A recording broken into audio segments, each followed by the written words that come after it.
আউযু বিল্লাহি মিনাশ শাইতানির রাজিম বিসমিল্লাহির রহমানির রহিম। আমরা জানি যে আমাদের পবিত্র কোরআন এটা রমজান মাসে নাজিল হয়েছে।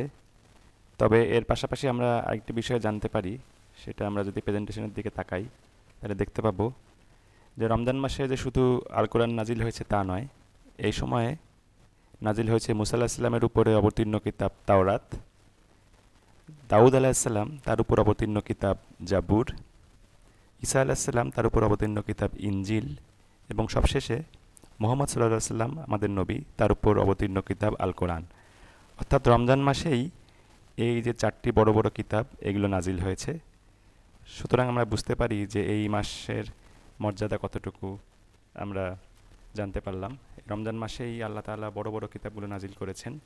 এজন্য আমরা এই মাসে বেশি বেশি আল্লাহর কিতাব পড়ব এবং সে অনুযায়ী আমল করার চেষ্টা করব ইনশাআল্লাহ।